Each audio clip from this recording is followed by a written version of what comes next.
Hello everyone, this is Sonia. I'm the co-founder of Beautyque, and today we are partying like at the 70s at Studio 54, but it's at Studio Beautyque, not Studio 54.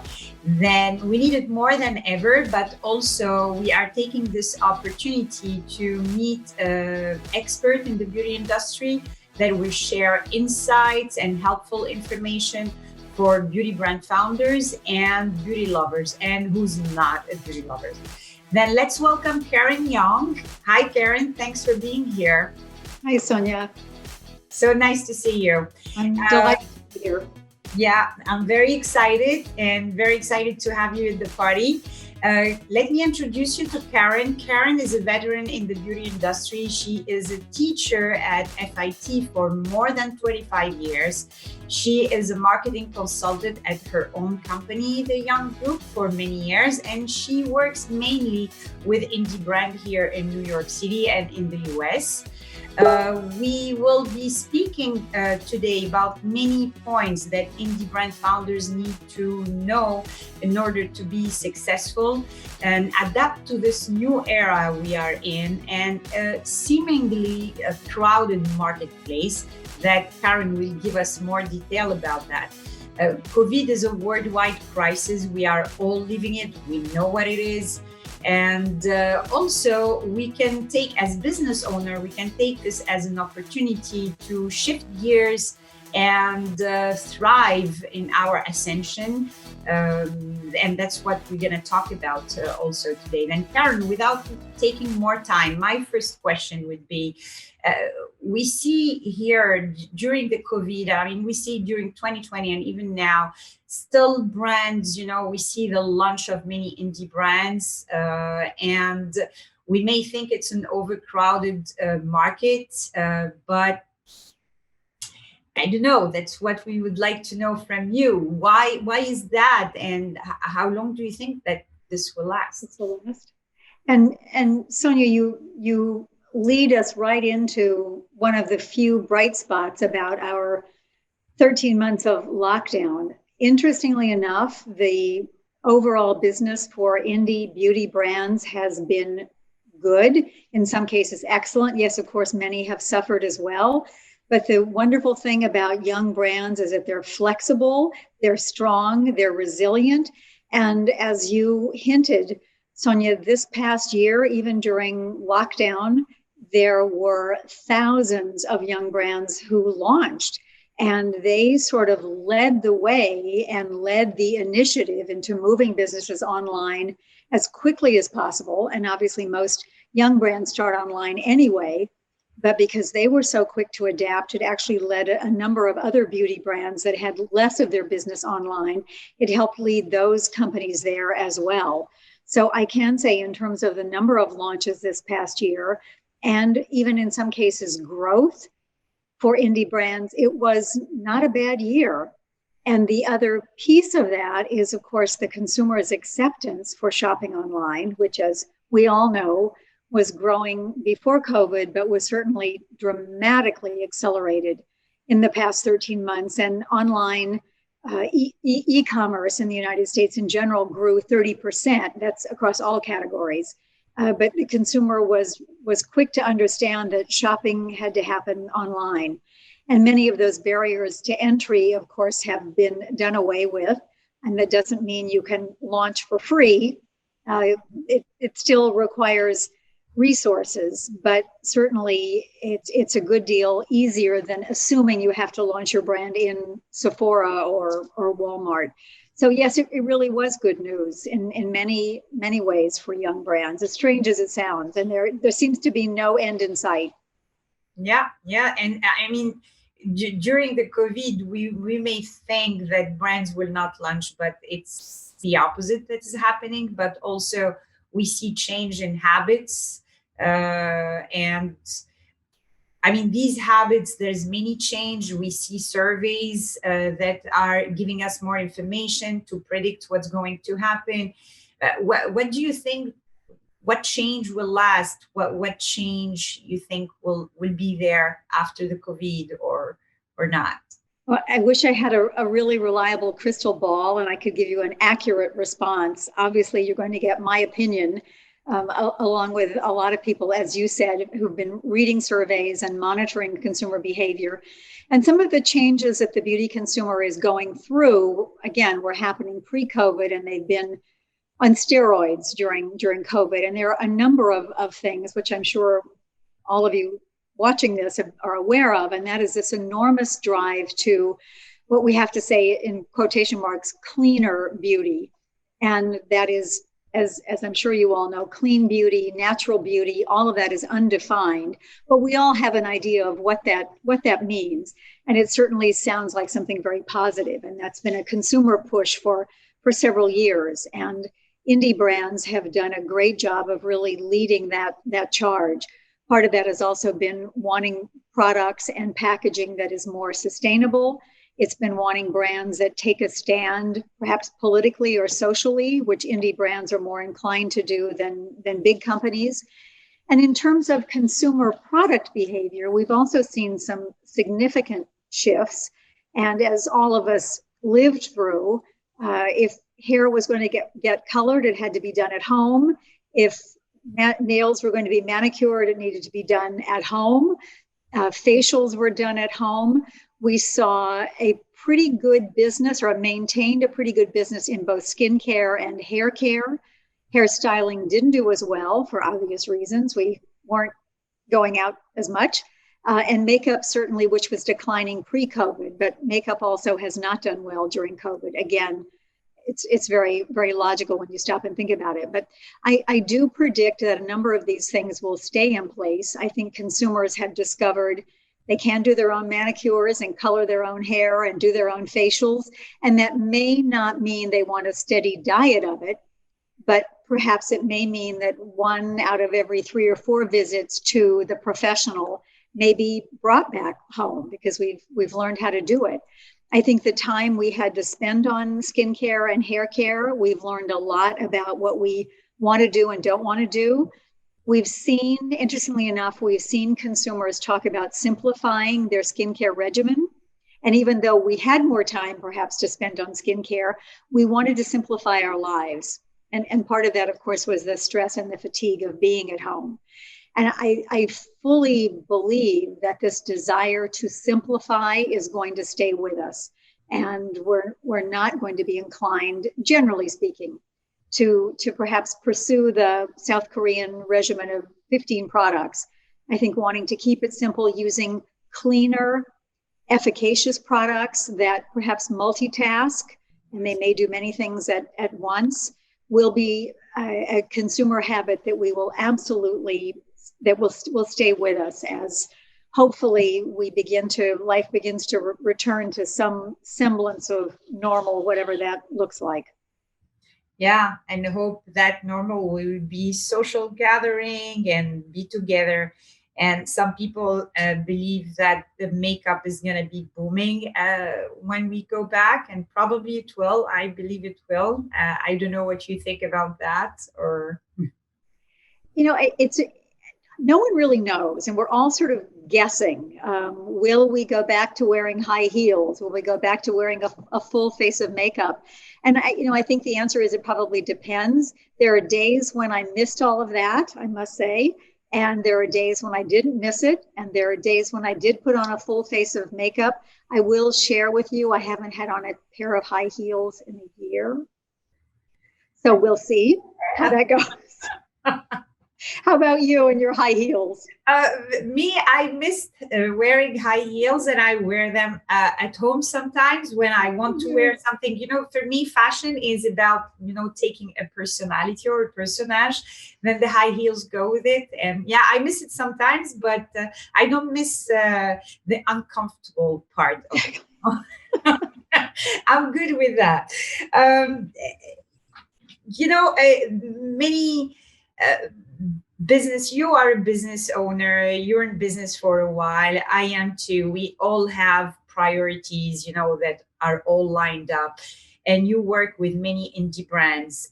What patterns you see, on the type of priorities that should be lined up for a person who is starting a business or starting a beauty brand, or already like is in his first year or second year, of existence?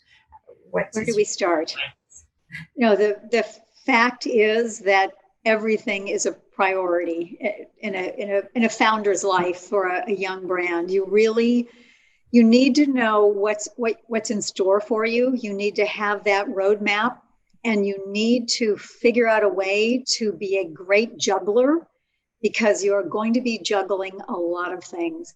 Everything is a priority. I mean, obviously there are some, you have to have a great concept and great product. That is certainly priority number one. You have to be solving problems or finding white space where the consumer is going to it's going to resonate with what your product is offering. So that's a no-brainer. And frankly, finances have to be a priority as well. You need enough money to sustain yourself for a couple of years as you get your feet on the ground. And you need resources. You need really good people whom you can trust, who have your back and who may have a different skill set from you, because you may be very creative and maybe you're not good at managing money, or maybe you have a good business brain, but you're not good at networking, or maybe you have a good idea of the distribution channels, but you don't know how to handle a trade show. And the fact is that every single one of those items has to be on your list as a startup.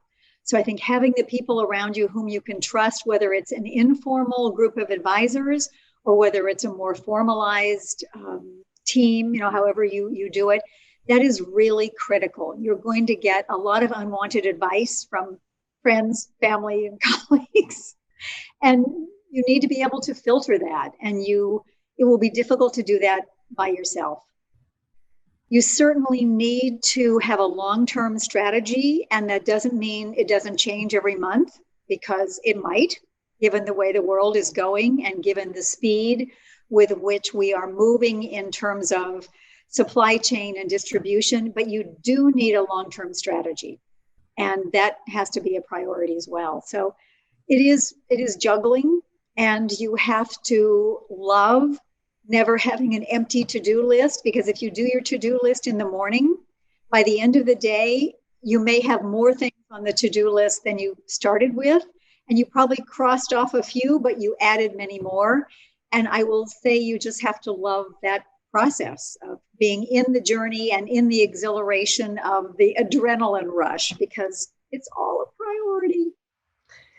And being a startup is just the start of that journey.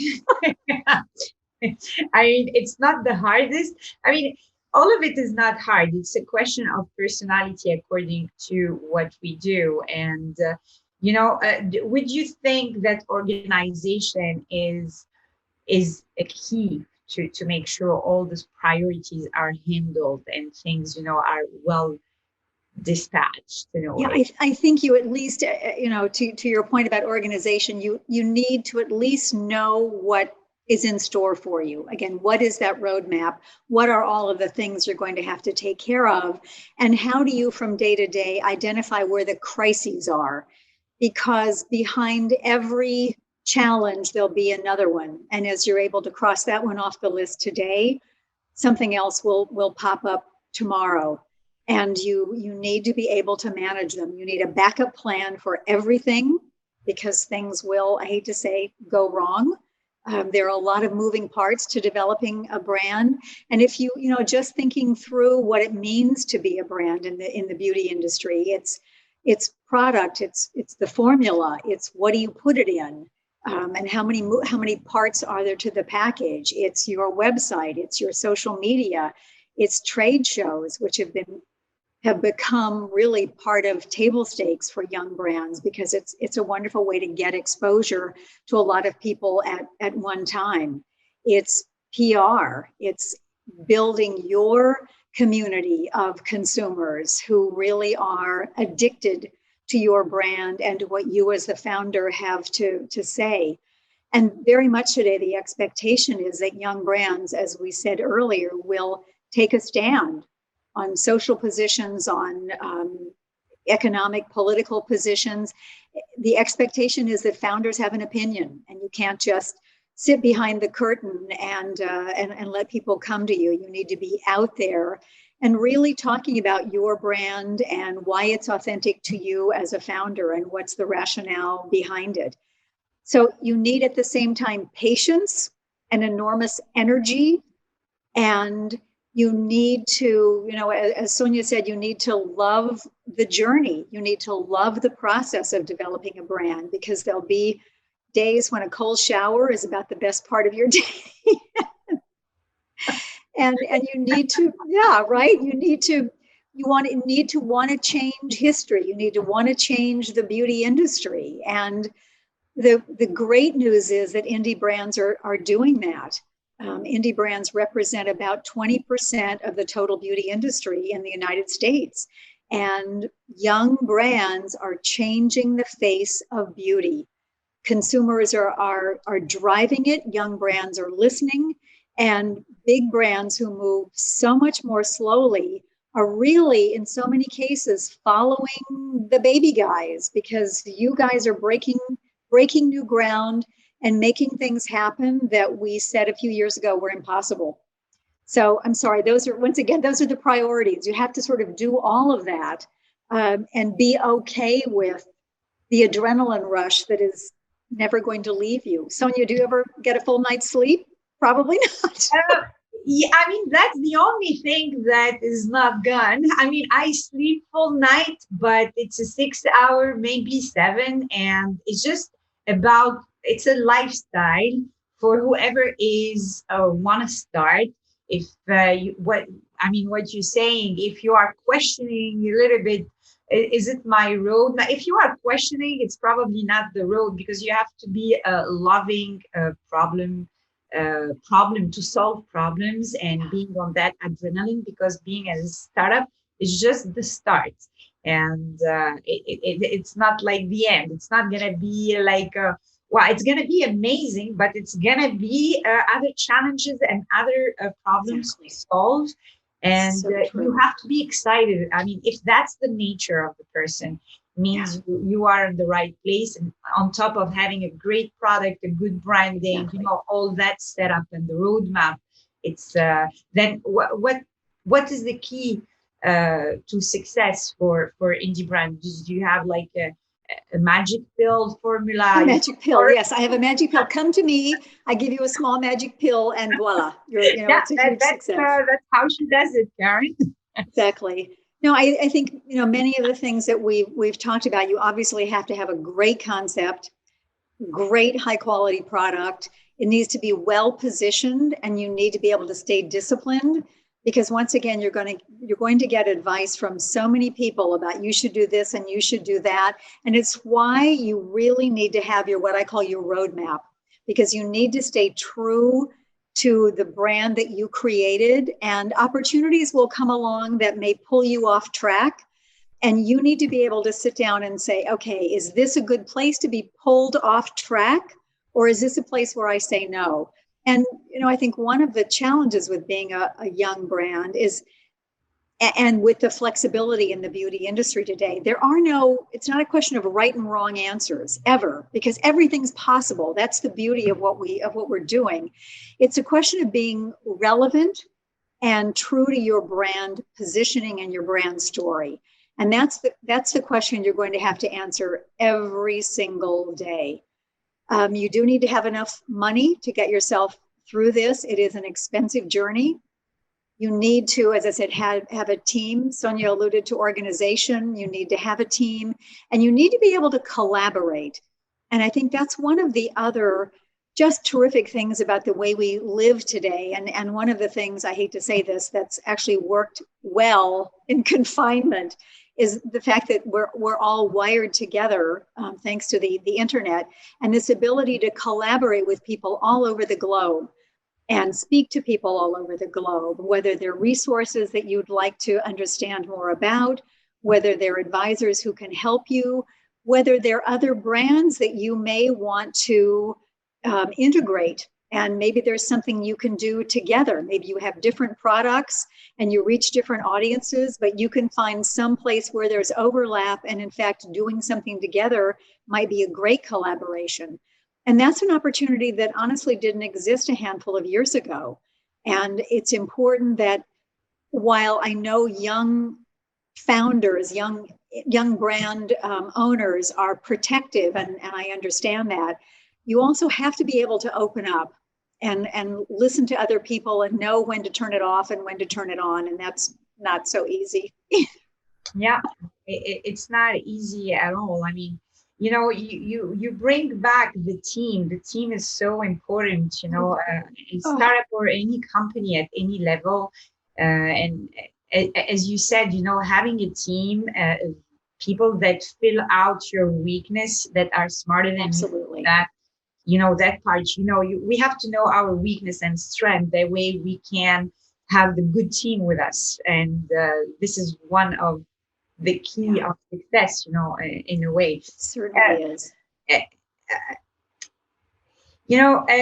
would you like give a reality check, because all this, having a team, social media, marketing strategy, the whole roadmap is money, it's equal money. Do you have, it's cash and all of the above, right? Yeah, all of the above. And would you share that, Karen? I mean, in terms of budget, what should the brand founder expect, to be successful, and in terms of timing as well? How much time to return, to have a return on investment? And this is the part of the conversation that I often refer to as the cold shower part, because as Sonia said, it is a tough reality check. It is not inexpensive to get into the beauty market. It is highly evolved. The consumer is highly knowledgeable and sophisticated. And it's not enough to put up a website, launch a product, and say, wow, here I am. You can do that, but chances are you won't last a couple of years. On average, and I'll throw out the number and you'll all gasp for air, and then I'll explain to you what's sort of going behind the number. On average, all in, it costs about $500,000, $500,000 to launch a product. And if you think about what's going into that, you need a formula. And whether you're buying your own formula or taking a formula off the shelf, you need packaging. And when you look at minimum order quantities for some of the packaging, you may be having to buy thousands of pieces. That's inventory. And you can easily end up with a couple $100,000 of inventory. You need a great website that's e-commerce enabled. You need fabulous, fabulous presence on social media. And like it or not, you need to be talking about influencers and live stream selling from those social media websites that are e-commerce enabled. You're going to need an electronic press kit. You're going to need some press outreach at some point. You need to consider a trade show or two, because that's a fabulous place to have, to be in front of a large group of people at one time. And to do that, you're going to need a presence. Someone needs to design your brand, your package design, your brand logo. That doesn't come for free. You may at some point need samples if you're doing an event or if you're doing a trade show. You may want to consider pop-up events once we're all out of lockdown and back in the real world again. All of these cost money, and it should be done, as you know, with quality. You're going to need ongoing content, ongoing imagery and photography. And you don't want to blow it all, launch your product, and then have no money left to do anything else. If you're in the world of e-commerce anywhere other than your own website, that site, whether it's an e-commerce website or a bricks and mortar retailer, they are going to assume that every 6 months you're launching a new product. And they're going to expect constant newness in terms of your website being updated, your social media platforms being updated regularly. So when you start putting all this together, and by the way, that's not even paying yourself a salary, it is a lot of money. So if you don't have access to somewhere near that amount, it is going to be very challenging. And people say to me, yes, but I know brands that launched that didn't have anywhere near that amount of money. So do I. And guess what? They don't usually survive for 2 years. If you are contemplating dealing with one of the larger e-commerce retailers or a bricks and mortar retailer, they are also going to anticipate that you have an entire infrastructure, distribution center to support that business, and that isn't cheap either. So that's my cold shower, and it's important. It's a big piece of what makes this come together, and there are some shortcuts, but honestly, if you want to be in the market in 5 years, it needs some funding. Yeah, and that's why innovation is important, because when you have a product that is innovative, there's something that is touching the consumer and you following the consumer trends and you are responding to a need, even if you don't have the money, there's investor to invest in the company, then money is here. People invest in the beauty industry, then as long as the product and the brand, is popping up from. And it's a great point, Sonia. And I think we've all been surprised at how robust that investing has continued during COVID. A couple of years ago, I think many of us in the beauty industry were scratching our heads saying, oh my gosh, how long is this going to last? Because we have in the last handful of years seen a really powerful influx of investors. And it runs the gamut. It's angels, it's venture capital, it's private equity. And of course, we've also seen the big companies, the L'Oreals and Estée Lauders and Coty's and Unilever's buy indie brands. So there certainly is the opportunity for investing. And one of the things you really need to study is what's involved in each of those levels. Where do those different kinds of investors invest? At what level in your company? And what is the expectation? Generally speaking, you will need to have product in the market unless you're dealing with angels and friends and family. They will want to see proof of concept. And it's really important that you understand all of those different definitions. But to Sonia's point, there is money out there. We are, as we're thrilled to say, we are one of the industries that actually held up fairly well in 13 months of lockdown. And beauty continues to sell. And as long as there are people like you with the energy and creativity and resilience to keep launching indie brands, there will be investors coming in, knocking at the door and wanting to take a look at what we're doing. And we're thrilled about that. And we're thrilled that our indie portion of the beauty industry has remained relatively robust and resilient during all this. And it makes all of us so enormously hopeful that we will continue to see this kind of wonderful risk-taking that indie brands do, the innovation that we can thank indie brands for, and really carving out fresh space and leading the way and kind of watching the big guys follow. Yeah, it's the indie brands who are pushing the boundaries, and this is something that I really love about working with indie brands, because I am myself an indie brand. And when I see indie brands that are super innovative and they are breaking barriers, I mean, when we see the clean and sustainable, it comes all from the indie movement. Otherwise, I mean, as you said, you mentioned consumer is demanding and indie brands are responding. Absolutely. And they are changing the landscape of beauty. Then keep launching, but think about it, do a roadmap, like Karen said. That's very important, because we have to plan the success of every business, and beauty brands are not an exception. Well, that's one point you were speaking about, because the trade show are like mode posed, since the COVID. And it's one of the way where indie brands really can go and speak with retailers. Do you think, I mean, in terms of trade show, things are coming back? They will come back. I mean, when things go back to a certain normal, many platforms are, popping up. online. But what's your thinking about that? They will come back. I think it will take a while. And as Sonia said, there's been an enormously phenomenal job done online in the last year with different organizations who would normally sponsor in-person trade shows. And Cosmoprof, which is one of the biggest trade shows in North America, is planning to be live at the end of August. And Makeup in New York is planning to be live in September. You know, it all depends on where COVID is going. But I think I can speak for the entire industry when I say we're dying to be back together in person, because it's not the same. I miss all of you terribly.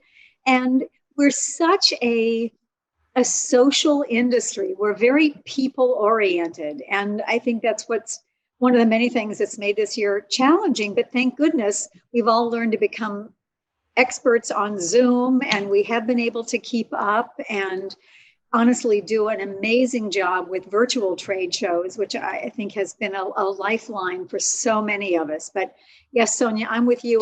I'm ready.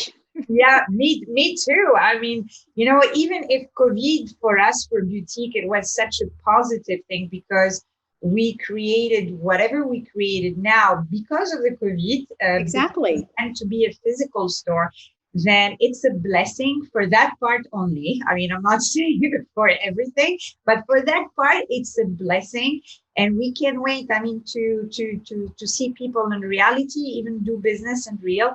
And I think like in beauty, we're going to keep doing some things in virtual because it's convenient and it's faster and it's cost effective.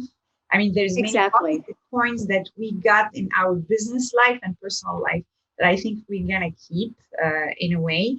My last question, because you work with indie brand mainly, but at what stage do they come and see you?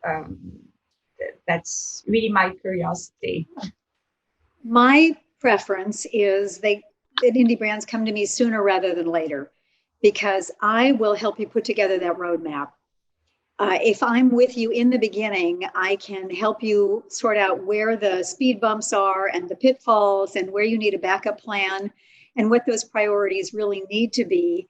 And perhaps more than anything, provide you with those guidelines of how to stay disciplined and how to stay on message, and at the same time, be flexible and resilient.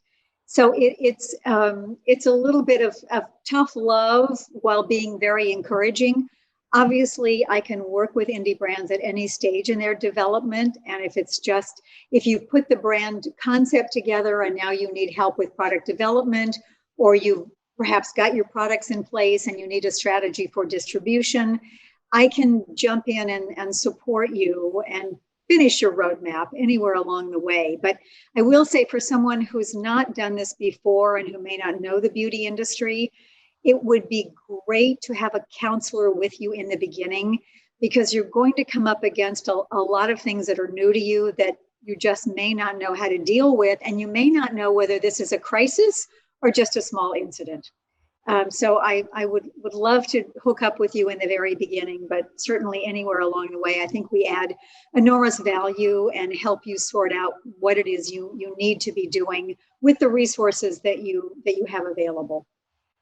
Well, thank you. We will have your information, your email at the end of this video. Then anyone who's watching, you can have the contact information of Karen. Well, Karen, it was a great deep dive, like a one-on-one how to thrive in launching your beauty brand. Thank you so much for being here. Thank you for sharing, helping as usual. I mean, it's priceless to have you. You helped me as an indie brand, and I know you for a while, and it's so appreciated that you're here. Thank you so much. I'm delighted to be here in your virtual store with you. And as Sonia said, there has been some silver lining, if you will, during COVID, and that is exactly what Sonia is living. That Beautyque wouldn't have existed virtually had Sonia not been forced to do it. And I think it speaks in large part to the creativity and the resilience among people in this category who have said, okay, we can't do it this way. You know what? We're going to do it this way and make it work. So Sonia, you should just be so proud of your 1-year anniversary, and I'm so happy to be here celebrating it with you. And we will do many more, hopefully in person. Oh yeah, I mean I'm looking forward to that. But this year we're gonna do it virtually, and we're gonna do the first 3D Studio Beautyque inspired by Studio 54. Then thank you so much for coming. But it's not the end. There's many other things to watch. We have many guests. You can browse around. We have 4 floors. Then browse around. But we're here to party because we need it. We're gonna party like until the end. I mean, until the end of the night. Then thank you so much for coming. Thanks again, Karen. And we see you around. We're gonna be around the DJ and see you later. Thank you. Bye-bye.